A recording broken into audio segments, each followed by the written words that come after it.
Hello, Professor Bright here. Welcome back to Convoy.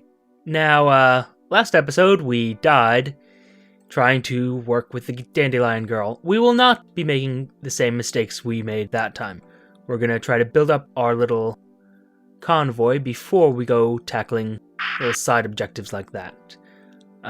Let's see here. Signal appears to be coming from a lone, rundown garage, strangely situated in the desert. Raider vehicles. Oh dear. As you approach the garage, its doors open and raider vehicles come streaming out. Well, looks like we're in combat to start with. Okay then. So you... Oh. Unfortunately, our MCV again doesn't have any sort of weapons to defend itself with, which is unfortunate. I rather liked that when we did. You go over here, and actually disable that. Oh, no. You're fine where you are.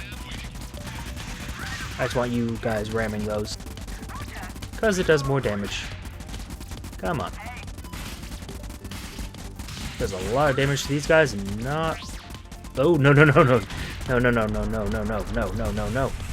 Not gonna make that mistake this early in the game. Haha, no. No. We're actually looking pretty beat up. Not a fan. Maybe we should have done less ramming and more just general attacking. Yeah, ramming is still too much. It's just too effective, I'm sorry. It's my preferred tactic. So, about this garage. Find a taunter that the raiders left behind. There's worse things. Nearest camp's 59 away. Actually, speaking of, what are my objectives? They're all the opposite of the direction I went. Good. It's shaping up to be a good run. Let's see here. Nearest camp we said was 37 kilometers this away. Oh. As you traverse the urban environment, you're ambushed by a squad of privateers. They've cut off all escape routes. You'll have to fight. Well, it looks like I'm building up my convoy really quickly. Or this will be a really short episode. One or the other. We'll find out which. Oh, no. No, we won't be letting you do any of that. Not if we can avoid it.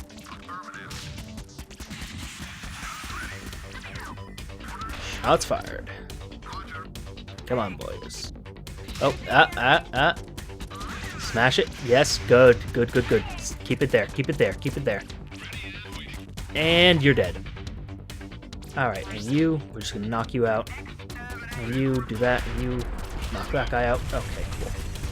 Very good. We are actually not doing too terribly, probably. I mean, we're pretty well damaged, but I think we can take it at this point. It's not a good way to do things. Oh, no. No.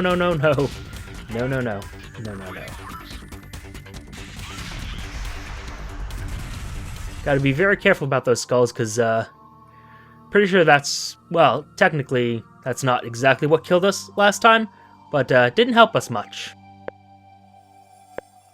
Let's get to this camp as soon as possible.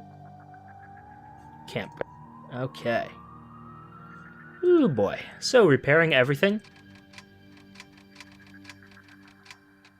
Let's see what's in the shop first. Oh, hey. Hey there, friend. You look kinda useful.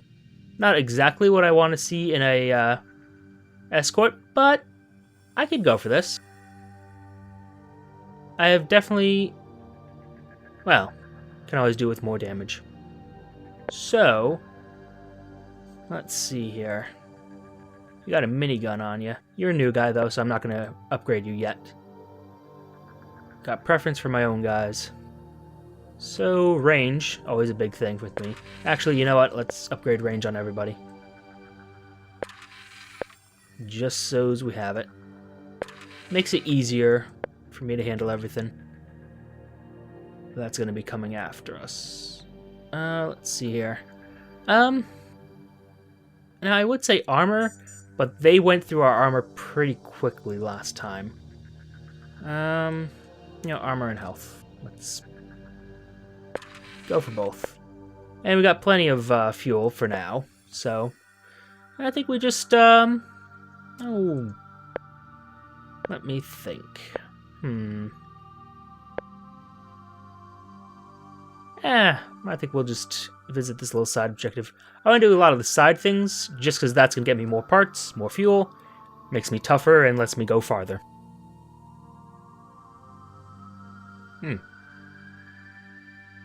Further up along the street, you see a squad of privateer vehicles harassing what looks to be a single man. Surprisingly, he also appears to be dressed as a privateer. Not a raider. Oh. Let's radio them, I guess. It is none of your concern. The OSB, we have business to settle with this Poindexter. What do you do? Been a righteous pain in the ass from the moment he joined our squad. Hey, welcome all fresh blood, as long as they know their place and keep their mouth shut. This guy is an answer to everything, though. We'll take him. Speak to him. As you get a closer look at the man, you see he has a greasy mop of hair, a pair of glasses that look like they used to store jam, and a severe case of acne. Gosh, thanks a lot. That particularly savage bunch of corrupt, flea-infested, grudge-festering haggards has no appreciation whatsoever for the wisdom I was trying to relay to them. Pah.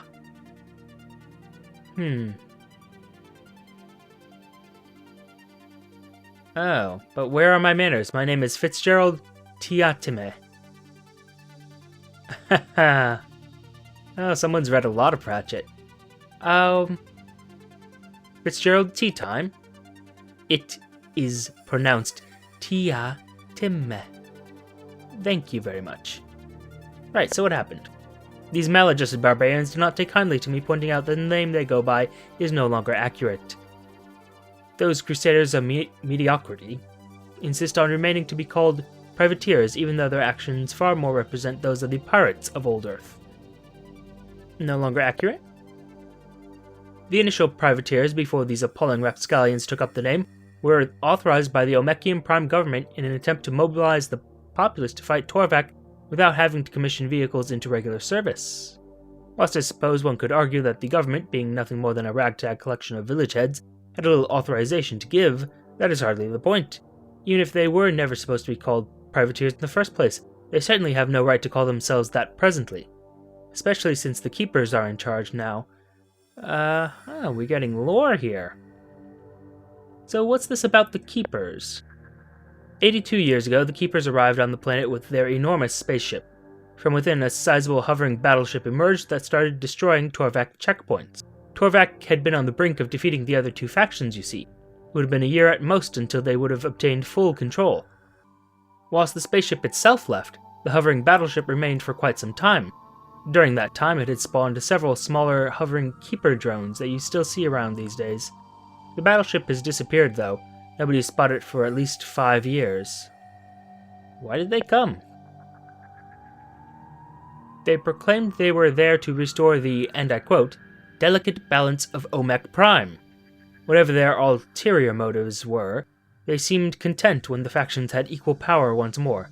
If you ask me, they should have simply wiped all of them out to give us regular chaps a chance to rebuild. Still, I'm sure we'll find out soon enough. Fascinating indeed. So anything you can do to help us? Something I could assist you with other than my vast eruditeness? Eruditeness? Doesn't sound right, but that's the pronunciation, I know. Well, I was intent to join those ruffians you chased off to learn more about the privateers and their current ways.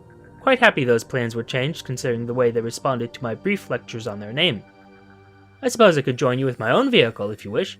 Afraid I'm not much of a fighter, though. Never saw the need to install any weapons. Great. Welcome aboard. Let's roll out. Alright, we have Teatime. What's his deal? Is there a way to quickly... I'll just go back to camp. Teatime, what is your deal? How do you work? You are a tiny little guy. And we don't have the parts to buy a weapon. So... let's see. Does this give a... it does give a chance to dodge. You're taking all the bullets. Have fun with that. Leave camp. I'm sorry, but I just don't have that much use for you. You're kind of small and don't have any weapons. Ooh, as you're driving along, you spot an object by the side of the road. What is it? After dusting off the object, appears to be a shield Mark 1. Alright. Already doing pretty good. I feel confident enough we'll go for a quick trip to see about some multicellulose infused ethanol. I'm not sure I pronounced that correctly. Multicellulose infused ethanol. Ooh, but first, the signal appears to be coming from a massive old overgrown football stadium built in the middle of this desolate desert. The stadium looms over you, making you feel incredibly insignificant as you look up at the massive building. The local fauna has overtaken the majority of the stadium, but it still looks stable. We'll investigate. Upon heading inside, you see several statues of football players. Judging from their posture and size, you suspect they were local legends. Eventually, you arrive at the vomitorium to the field. Vomitorium? Looking inside, you see the way to the center of the stadium is lined with balls and jerseys on spears. I don't know much about football, like what a vomitorium is, but I'm pretty sure you aren't supposed to have balls and jerseys on spears. I don't remember that from the, I don't remember that from the Super Bowl at all. Could be wrong, leave a comment if I am. Head into the field. I'm sure it'll be fine. As you pass the jerseys, you begin smelling rotting flesh. See, already looking great. Upon closer inspection, they appear to all have rotting torsos inside them. You cringe, hold down your vomit, and keep walking towards the field. You know, I'm pretty sure they left that out of the Super Bowl. I'm pretty sure this is not a good place to be. Moving on, though, upon reaching the middle of the field, you instantly feel a change in temperature and in general feeling. Despite standing in the middle of the field of an enormous empty stadium, you have never felt more closed in.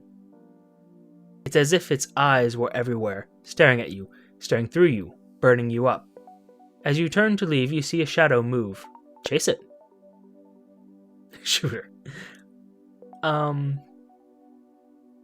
You chase the shadow throughout the stadium, barely keeping up, but staying just close enough to not lose it. It leads you to a small room near the top of the stadium. The room is lined with golden trophies and ancient pictures of various teams. The shadow you've been chasing up and down this overgrown graveyard walks into the light. It appears to be a woman, standing a little shorter than 6 feet tall. She has long black hair, a pale complexion, and is wearing worn-down combat gear.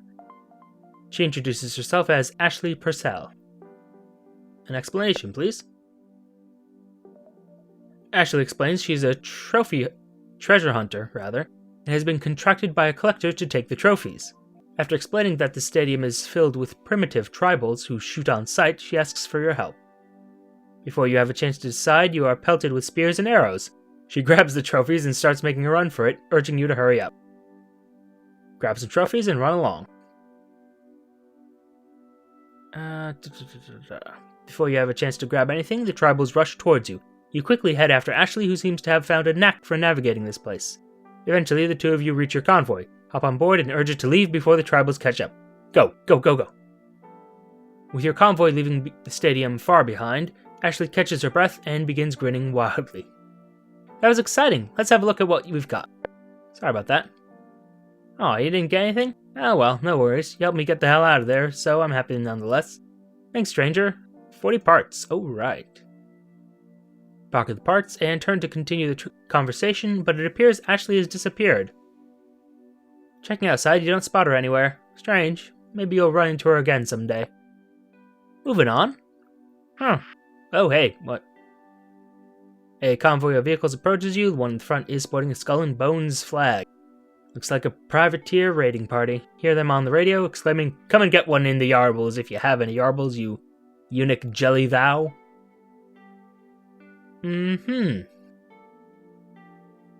Yeah, see, I'm gonna just, go ahead and fight him. Mostly because I want to see how this taunter thing is gonna work out. And test out the minigun, of course.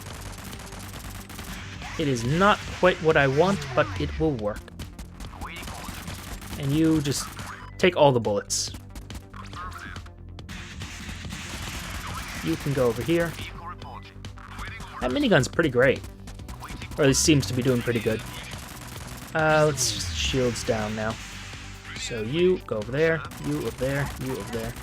And you go take some bullets. Oh, you guys need to get out of there. You guys need to get out of there.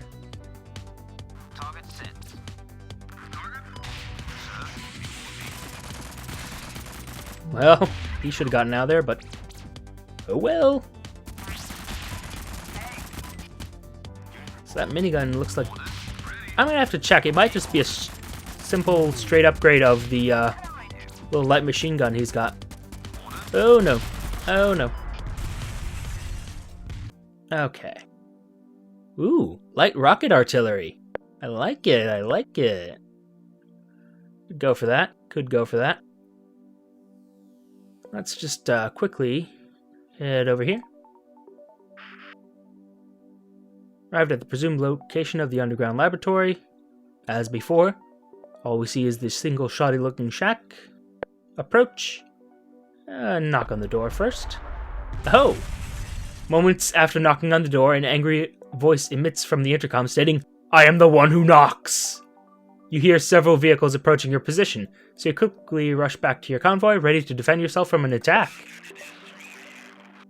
Oh, that's not quite how I remember that going. Well, hey, you guys, yeah, I'm just gonna have you deal with them. You can go over here and sort of, yeah, just ram that one.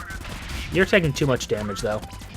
I really need to put some armor on that thing, or it's not even armor, just some weapons to defend itself with. Because as is, it ain't doing a thing. Teatime-meh, no! You're so young and relatively, well, I've read the story, so I know how, Teatime-meh is not a very good character. He's not a nice guy. Pretty sure he tried to kill the Tooth Fairy, if I remember right. It's been a while.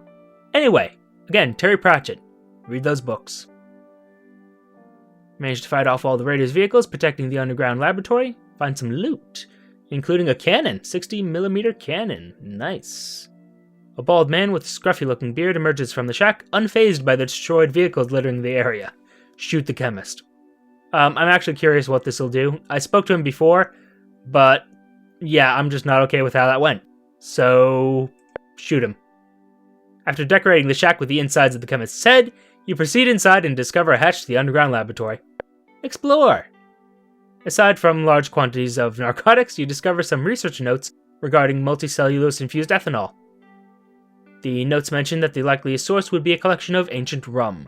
The notes theorize that the barrels in which the rum is stored would have leaked organic matter into the alcohol, which would have synthesized multicellulose-infused ethanol. Whilst that sounds very unlikely by itself, the notes continue by stating that the cargo of the ancient rum is carried by a supposed ghost truck called the Driving Dutchman. Let's keep reading. According to legend, the ghost truck wanders Omek Prime and serves as an inspiration to all the privateers. Finally, the notes mention a specific privateer group called the Silver Earrings that have last sighted this presumed ghost truck. Regardless of how ridiculous this notion sounds, it is the only lead you currently have, because I shot the chemist. Well, great. I think that's a good way to end an episode. Note the like, comment, and subscribe buttons below. Use them responsibly.